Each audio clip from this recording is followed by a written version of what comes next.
Bismillahirrahmanirrahim. Assalamualaikum warahmatullahi wabarakatuh. Salam sejahtera dan salam UiTM di hatiku.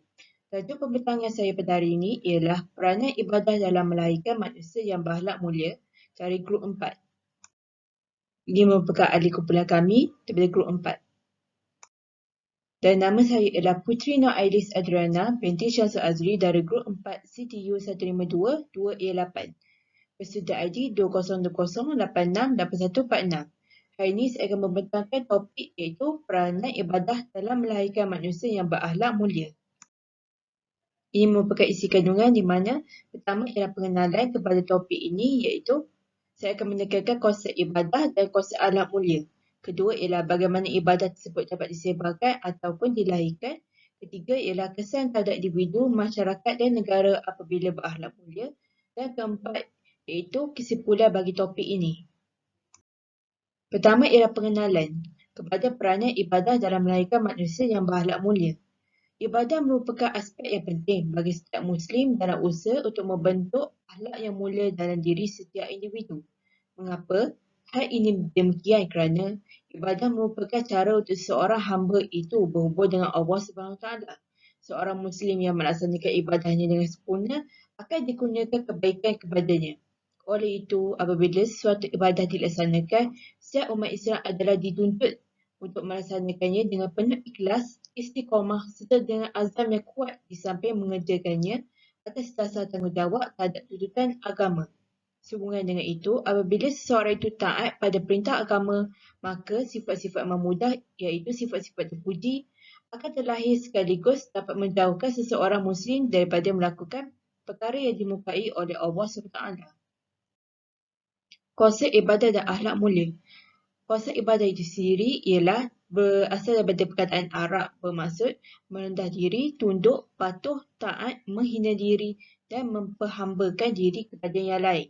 Istilah syarak ibadah ialah taat dan merendahkan diri sepenuhnya kepada Allah SWT serta mengikut peraturan dan suruhannya selaras dengan Al-Quran bahkan sunnah Rasulullah SAW. Ibadah khusus atau nama lain ialah rukun Islam terdiri kepada 5 iaitu mengucap 2 kalimah syahadah, kedua solat 5 waktu sehari dan semalam, ketiga berpuasa di bulan Ramadan, keempat mengeluarkan zakat, kelima mengerjakan haji bagi mereka yang berkemampuan. Perkataan ibadah itu sering disebut beberapa kali dalam Al-Quran dan membawa pengertian yang berbagai, tamsilnya penyembahan dan pengabdian. Firman Allah SWT surah Al-Dariyat ayat 56. Aku tidak menciptakan jin dan manusia melainkan agar mereka beribadah kepadaku. Konsep ibadah dan akhlak mulia iaitu konsep akhlak mulia itu sendiri. Iaitu dari segi bahasa didefinisikan sebagai moral, tabiat, perangai, budi, adab, sifat menjadi, maruah, watak, amalan agama atau rupa batin seseorang. Etimologi akhlak iaitu akhlak berasal daripada bahasa Arab dan merupakan bentuk jamak dari perkataan khuluq, bererti tabiat, kelakuan, perangai, tingkah laku dan maruah adab kebiasaan. Dan begitu, apakah akhlak mulia? Akhlak mulia merupakan seluruh perilaku umat manusia yang sesuai dengan tuntutan Al-Quran dan hadis serta adab sopan santun yang diajari oleh Rasulullah SAW ketika baginda masih hidup. Kehadiran Rasulullah SAW menyampaikan agama Islam dan mengeluarkan manusia dari kesesatan ialah suatu anugerah Allah SWT untuk membentuk sebuah agama yang mempunyai umat yang berakhlak mulia. Tambah pula Allah SWT mengingatkan juga umat Islam dalam surah Al-Ahzab ayat 21 yang bermaksud demi sesungguhnya adalah bagi kamu pada diri Rasulullah itu contoh ikutan yang baik, iaitu bagi orang yang sentiasa mengharapkan keridaan Allah dan balasan baik di hari akhirat. Serta ia pula menyebut dan mengingati Allah banyak-banyak dalam masa susah dan senangnya. Topik kedua ialah bagaimana ibadah tersebut dapat disebarkan ataupun dilahirkan. Semestinya jadi lain dan mufrad adalah daripada ibu bapa itu sendiri. Ibu bapa merupakan golongan yang bertanggungjawab dalam mendidik seseorang, terutamanya anak-anak dari setahun jago lagi untuk beribadah dengan tulus dan ikhlas kepada Allah SWT yang sekaligus dapat membentuk pribadi serta akhlak yang mulia. Perkara ini dapat dilihat dari perspektif di mana ibu bapa merupakan cermin kepada anak-anak. Oleh itu, setiap ragam ibu bapa harus dititik beratkan dan dipelihara kerana anak-anak adalah amat cenderung untuk mengikutinya. Sebab kata tokoh penjaga hamka, hendaklah adab sopan anak-anak itu dibentuk sejak kecil kerana ketika kecil mudah membentuk dan mengasuhnya dengan didikan yang benar. Mereka belum dicemarkan oleh adat kebiasaan yang suka ditinggalkan. Oleh itu, ibu bapa harus menjaga tindakan mereka sebab kanak-kanak mudah mengikutinya tak kala tingkah laku tersebut adalah benar ataupun salah. Antara contoh ibu bapa boleh lakukan bagi meningkatkan lagi memantapkan lagi ibadah dalam diri anak-anak mereka ialah dengan mengadakan aktiviti keagamaan ataupun kerohanian pada setiap hujung minggu bersama sesama ahli keluarga, di mana aktiviti yang boleh dilakukan adalah seperti bertadarus Al-Quran, menyampaikan ceramah ringkas berkaitan kepentingan ibadah-ibadah tertentu, menceritakan tentang kisah-kisah para sahabat Nabi serta Rasul dan seantero dengannya. Seterusnya ialah pihak sekolah, di mana tindakan pihak sekolah serta institusi pendidikan turut merupakan metod yang efektif dalam mendidik manusia terutamanya golongan remaja akan sedar akan signifikannya beribadah kepada Allah SWT.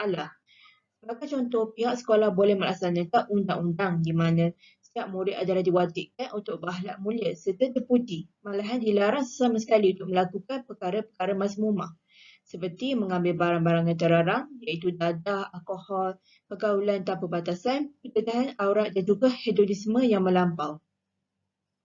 Mereka juga diberi didikan yang mantap dalam soal agama terutamanya ibadat-ibadat fardu dan sunat tak kala melalui pembelajaran secara lisan, gerak-geri maupun penulisan. Sebab kata tokoh pujangga Omar Sulaiman, akhlak yang baik adalah bukan semata-mata menyampaikan dakwah tetapi merupakan sebuah tuntutan bagi seorang Muslim. InsyaAllah dengan keizinan Allah SWT, sekiranya generasi-generasi muda ini dididik dengan ilmu agama yang sempurna, benar dan lengkap, maka ibadah malahan kepribadian mereka akan dipelihara dengan semula jadinya. Ketiga ialah kesan terhadap individu, masyarakat dan negara apabila berakhlak mulia. Hadirnya Islam adalah untuk menyempurnakan akhlak serta budi pekerti manusia dari jahiliah ke Islamiah. Oleh itu, Allah SWT telah mengutuskan Rasulullah SAW untuk memperbaiki dan menyempurnakan akhlak manusia. Rasulullah SAW pernah bersabda, sesungguhnya aku Nabi SAW diutus oleh Allah SWT untuk menyempurnakan akhlak yang mulia. Dalam riwayat lain dengan lafaz untuk memperbaiki akhlak. Sahih Bukhari, Ahmad dan Al-Hakim. Ibadah dan akhlak merupakan satu kesatuan. Ibadah yang dilakukan dengan benar akan mempengaruhi tutur kata, sikap dan perilaku kita sehari-hari. Oleh itu, antara kesan berakhlak mulia ialah terhadap individu, di mana seorang individu yang berakhlak mulia mempunyai jiwa yang murni. Hal ini demikian kerana golongan-golongan ini sentiasa melatih diri mereka agar sentiasa tunduk dan patuh kepada segala perintah Allah SWT serta menjauhi setiap larangannya kerana ingin keredaan Allah SWT dalam setiap aspek kehidupan mereka. Kesan berakhlak mulia terhadap seorang individu juga ialah menjadikan hidup seseorang itu teratur serta sistematik. Hal ini demikian kerana individu-individu ini amatlah berdisiplin dalam setiap perkara yang dilakukan, terutamanya dalam soal ibadah, tersebutnya solat fardu. Mereka tidak akan melengahkan solat mereka dan akan menunaikan mengikut waktu yang telah ditetapkan kerana mereka tahu bahawa solat merupakan tiang agama. Sekaligus, nilai-nilai ini akan mereka praktikkan serta terapkan dalam setiap aktiviti yang mereka laksanakan dalam kehidupan seharian mereka. Seterusnya, kesan terhadap masyarakat. Bertitik tolak daripada itu, antara kesan sebuah masyarakat apabila berakhlak mulia ialah bahaya kesatuan matlamat antara sesama umat Islam. Bagi membuktikan perkara ini, contoh yang boleh diketengahkan ialah melalui ibadah. Masyarakat Islam dapat memusatkan kepada Allah SWT segala usaha amalan duniawi serta ukhrawi. Sebagai contoh, dalam menunaikan ibadah seperti solat fardu kepada Allah SWT, seluruh umat Islam dari seantero dunia akan melafazkan niat gerak-geri serta bacaan dari sumber yang sama iaitu Al-Quran. Masyarakat yang berakhlak turut mempunyai iman yang kuat dan akan sentiasa menjaga perkaruan sesama umat manusia, tak kala yang beragama Islam maupun yang bukan beragama Islam. Mereka sentiasa menjaga tutur kata mereka agar tidak menyinggung perasaan pendengarnya, malahan akan saling membantu satu sama lain, sekaligus dapat mewujudkan perpaduan yang utuh. Rasulullah SAW pernah bersabda, tidak akan masuk syurga orang yang membuat jirannya tidak rasa aman kerana kejahatannya. Sahih Bukhari dan Muslim. Kesimpulannya, bagi topik peranan ibadah dalam melahirkan manusia berakhlak mulia ialah sebagai menggulung sekali telah dikatakan, maka sudah terang lagi bersuluh bahawa ibadah memainkan peranan yang amat krusial dalam membentuk umat manusia yang berakhlak mulia. Seorang muslim yang menetapkan ibadah sebagai tujuan hidupnya semestinya akan menjaga setiap tindakan serta kepribadian mereka dengan menjadikan Rasulullah SAW sebagai suri teladan mereka. Dengan ini, benarlah firman Allah SWT dalam surah Al-Qalam ayat 4, dan sesungguhnya engkau benar-benar berbudi, pekerti yang luhur, yang mengangkat akhlak Rasulullah SAW ke tahap yang tertinggi. Sekian, terima kasih.